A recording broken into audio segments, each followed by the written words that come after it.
Hello दोस्तों, आप सभी का स्वागत है इसके टेक्निकल क्लासेस में। तो चलिए दोस्तों, आज बात करेंगे सेल एंड बैटरी और सेल एंड बैटरी से जो प्रीवियस पेपर में क्वेश्चंस पूछा हुआ है सभी क्वेश्चंस को देखने का प्रयास करेंगे।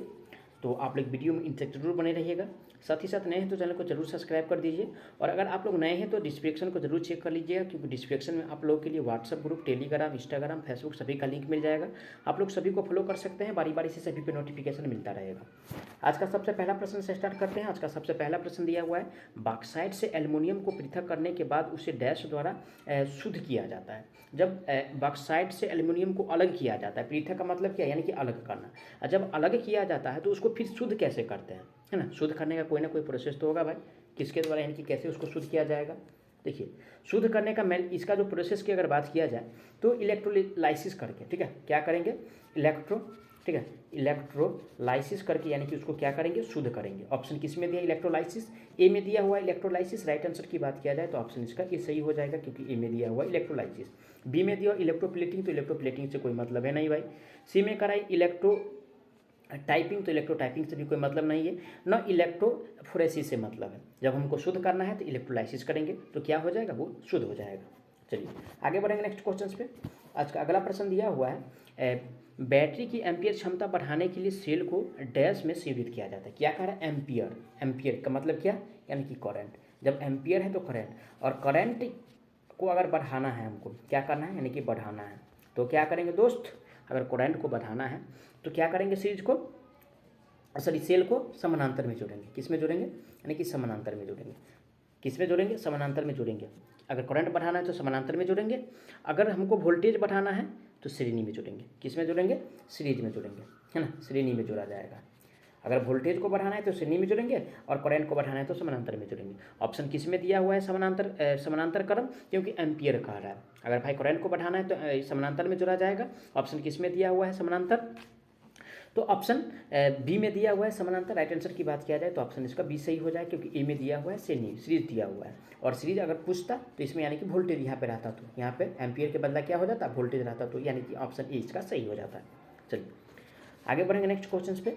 आज का अगला प्रश्न दिया हुआ है, लेड एसिड सेल का तुलना में निकेल आयरन सेल की दक्षता कम होती है, क्योंकि ए में कह रहा है इसका विद्युत वाहक बल कम होता है, बी में कह रहा है यानी कि इसमें कम इलेक्ट्रोलाइट प्रयुक्त होता है, सी में कह रहा है इसका आंतरिक प्रतिरोध उच्च होता है, डी में कह रहा है इसकी संरचना यानी कि संघनन होती है। किसके कारण, यानी कि इसका जो यानी कि दक्षता होता है लेड एसिड की तुलना में यानी कि कम होता है।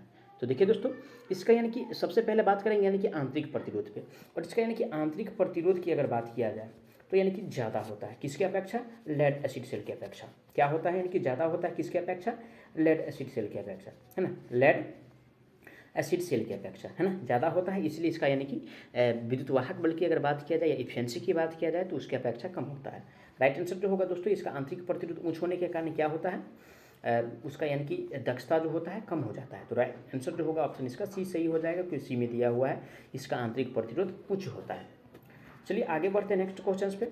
आज का अगला प्रश्न दिया हुआ है, शुष्क सेल में कौन सा पदार्थ विद्युत ध्रुवक का कार्य करता है। किसका कार्य, यानी कि ध्रुवक का, विध्रुवक का, माफ कीजिएगा विध्रुवक लिखा हुआ है ना। विध्रुवक का जो कार्य करता है, कौन करता है, ए में कर एमोनियम क्लोराइड, तो भाई एमोनियम क्लोराइड ये काम नहीं करता है ध्रुवक का, ठीक है। इसका प्रयोग किया जाता है ना, NH4Cl इसका फॉर्मूला होता है भाई, इसका प्रयोग किया जाता है, ड्राई सेल में करते हैं। जिंक क्लोराइड विध्रुव का काम करता है। सी में करा यानी कि पेरिक्स प्लास्टर क्या विध्रुव का काम करता है, और डी में करा यानी कि मैग्नीज डाइऑक्साइड, क्या ये विध्रुव का काम करता है। मैं आप लोगों को बता दूं कि देखिए, अगर विध्रुव की बात है तो विध्रुव का जो कार्य करेगा मैग्नीज डाइऑक्साइड करेगा। कौन सा, मैग्नीज डाइऑक्साइड करेगा। ऑप्शन किस में दिया है, मैग्नीज डाइऑक्साइड, ऑप्शन डी में दिया है। राइट आंसर की बात किया जाए तो ऑप्शन इसका डी सही हो जाएगा। चलिए आगे बढ़ते हैं नेक्स्ट क्वेश्चन पे। नेक्स्ट क्वेश्चन क्या कह रहा है उस पर बात करेंगे। अगला प्रश्न है, वोल्टाइक अथवा लेक्लांची सेल में पॉजिटिव इलेक्ट्रॉन के चारों ओर हाइड्रोजन आयंस का एकत्रित होना क्या कहलाता है, यानी कि हाइड्रोजन, कौन सा, हाइड्रोजन। और हाइड्रोजन आयन दोस्तों यानी कि एक साथ यानी कि जमा जब होता है तो उसको क्या कहते हैं, और किस कारण से जमा होता है ना। देखिए सबसे पहले समझेंगे कि जमा होना, और दोस्तों यानी कि जमा जो होता है उस प्रोसेस को छुआछादन कहा जाता है। क्या कहा जाता है, ध्रुवाछादन कहा जाता है। क्या कहा जाता है, ध्रुवाछादन कहा जाता है। ऑप्शन किस में दिया है, ध्रुवाछादन, ऑप्शन बी में दिया है। राइट आंसर की बात किया जाए तो ऑप्शन इसका बी सही हो जाएगा, है ना। अगला प्रश्न पे चलेंगे। आज का अगला प्रश्न दिया हुआ है, कह रहा है कि एक 144 एम्पीयर घंटा बैटरी 8 एम्पीयर करंट लगभग कितने घंटे तक प्रदान किया जाता है। कितना कह रहा है, 144 एम्पीयर घंटा। ठीक है भाई, अब क्या कह रहा है इसको, 8 घंटे तक। कितना कह रहा है, यानी कि 8 घंटे तक कह रहा है। 144 एम्पीयर जो दिया हुआ है और 8 घंटे तक, तो कितना घंटे बिजली यानी कि दे सकता है। कितना हो जाएगा, 8 का 8 बच गया, कितना 6 पर 4 कितना हो गया, यानी कि 64। 8 कितना हो जाएगा भाई, 64। कितना आ रहा है, यानी कि 18 आ रहा है। और 18 जो आएगा कि क्या, यानी कि घंटा हो जाएगा। ये यानी कि 18 घंटा यानी कि विद्युत यानी कि सप्लाई देगा सिस्टम को। तो राइट आंसर किस में दिया, 18। ए में करा 10, तो 10 तो नहीं है भाई कैलकुलेशन करने के बाद। न 12 आया है न 15 आया है, ये जो आया है दोस्तों 18 आया है, जो कि ऑप्शन डी में दिया है 18। राइट आंसर की बात किया जाए, ऑप्शन इसका डी सही हो जाएगा। अगला प्रश्न पे चलेंगे। आज का अगला प्रश्न दिया हुआ है, नेक्स्ट क्वेश्चन है, निकिल आयरन सेल होता है कौन सा, यानी कि निकिल आयरन। ठीक है, निकिल आयरन की बात हमसे कर रहा है। और निकिल आयरन सेल जो होता है, ए में करा यानी कि सेकेंडरी सेल होता है, बी में करा शुष्क प्राथमिक सेल होता है, सी में करा प्राथमिक सेल है, डी में करा शुष्क द्वितीयक सेल है। तो देखिए दोस्तों, निकिल आयरन सेल की अगर बात किया जाए तो ये जो सेल है यानी कि सेकेंडरी सेल है। कौन सा सेल है, सेकेंडरी सेल है ना, सेकेंडरी सेल है। ऑप्शन किस में दिया है, सेकेंडरी सेल, ऑप्शन ए में दिया है सेकेंडरी सेल। राइट आंसर की बात किया जाए, ऑप्शन इसका ए सही हो जाएगा। अगला प्रश्न पे चलेंगे। आज का अगला प्रश्न जो दिया हुआ है, कह रहा है क्वेश्चन में, यदि किसी लेड एसिड बैटरी को लंबे समय तक निष्क्रिय रखना हो तो हम क्या करेंगे। ए में कह रहा है बैटरी को ओवरचार्ज कर देना चाहिए। नहीं भाई, जब ज़्यादा समय तक हमको उसको उपयोग में नहीं लेना है उस बैटरी को, तो क्या करेंगे, ज़्यादा चार्ज तो नहीं करेंगे, ये तो गलत प्रोसेस है भाई। बी में दिया इलेक्ट्रोलाइट निकाल देना चाहिए। इलेक्ट्रोलाइट तो निकालेंगे, साथ ही साथ उसको साफ कर देंगे, फिर उसके बाद यानी कि सुखा देंगे धूप में अच्छा से, उसके बाद उसको अच्छी जगह पे यानी कि रखना चाहिए। तो ये भी तो गलत हुआ। सी में कह रहा है प्लेट्स को अशुद्ध जल से धो देना। अगर धो भी देंगे तो क्या दिक्कत है भाई, उससे कुछ होने वाला नहीं है, बैटरी खराब हो जाएगी। डी में कह रहा है बैटरी का इलेक्ट्रोलाइट निकालकर बैटरी को सुखाकर ठंडे शुष्क ठंडे एवं स्वच्छ स्थान में सुरक्षित रख देना चाहिए। तो राइट आंसर जो होगा दोस्तों, ऑप्शन इसका डी सही हो जाएगा, क्योंकि डी में जो दिया हुआ है करेक्ट बात कह रहा है भाई, है ना। चलिए आगे बढ़ेंगे नेक्स्ट क्वेश्चन पे।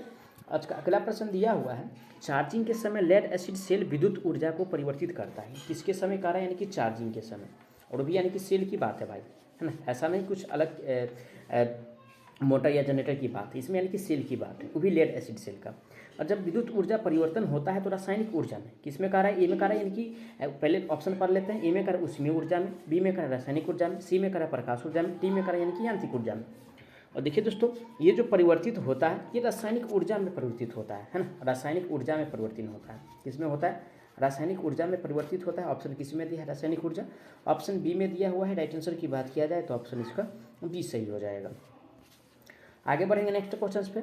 आज का अगला प्रश्न है, इलेक्ट्रोलाइट में उपस्थित अशुद्धियों के कारण सेल की प्लेट्स में आंतरिक शॉर्ट सर्किट पैदा हो सकता है, जो डैश कहलाता है। अगर दोस्तों यानी कि शॉर्ट सर्किट जो पैदा होगा उसको हम क्या कहेंगे वो बताना है।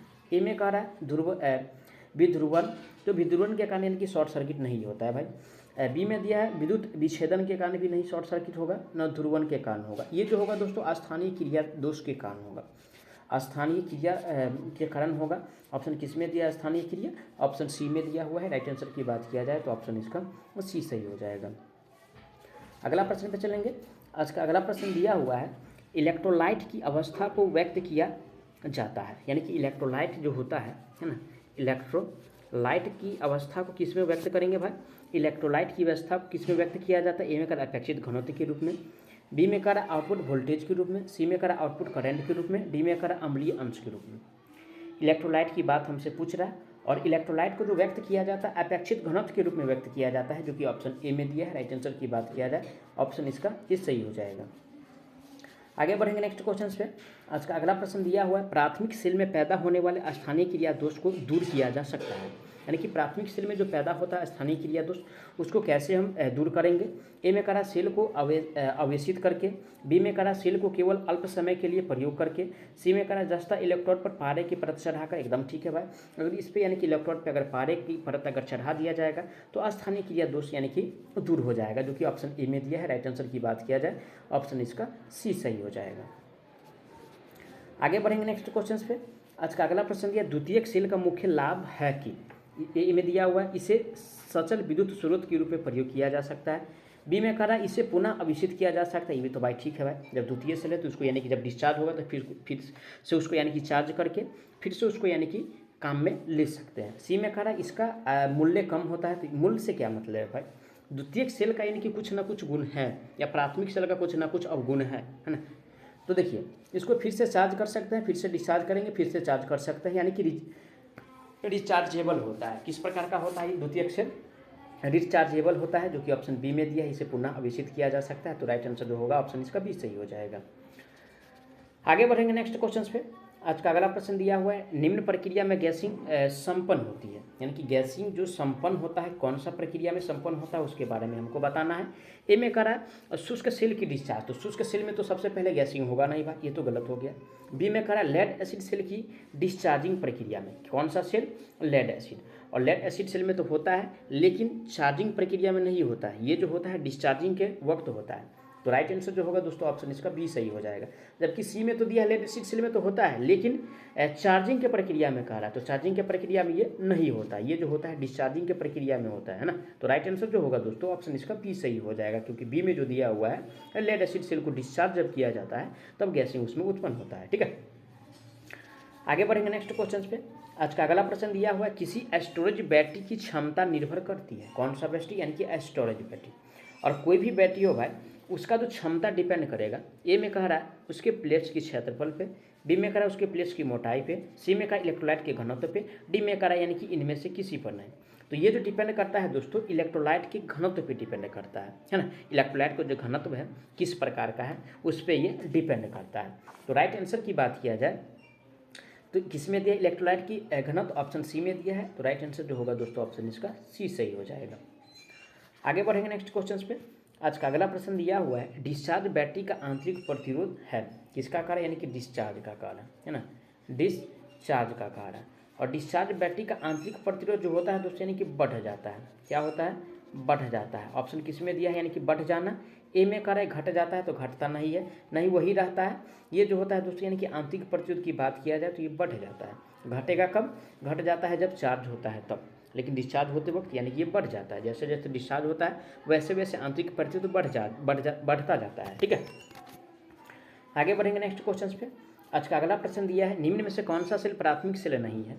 ए में कह रहा है lead acid cell, sorry Daniel cell, तो डेनियल सेल तो प्राथमिक सेल है भाई। लैक्लांची सेल भी प्राथमिक सेल है, शुष्क सेल भी प्राथमिक सेल है, लेकिन लेड एसिड सेल जो दिया हुआ है, ठीक है, लेड एसिड सेल जो दिया हुआ है ये सेकेंडरी सेल है। कौन सा सेल है, सेकेंडरी सेल है, यानी कि रिचार्जेबल सेल है। इसको फिर से यानी कि इसको चार्ज कर सकते हैं, डिस्चार्ज कर सकते हैं। राइट आंसर जो होगा दोस्तों lead acid cell option C में दिया है। करेक्ट आंसर की बात किया जाए तो ऑप्शन इसका सी सही हो जाएगा। आगे बढ़ेंगे नेक्स्ट क्वेश्चन पे। आज का अगला प्रश्न दिया हुआ है, देखिए फिगर दिया हुआ है, क्या दिया हुआ है, चित्र में 1.5 वोल्ट के 6 सेलों को श्रेणीक्रम में जोड़ा गया है। पॉजिटिव और निगेटिव टर्मिनल के आर पार जुड़ा वोल्टमीटर निम्न माप दर्शाता है।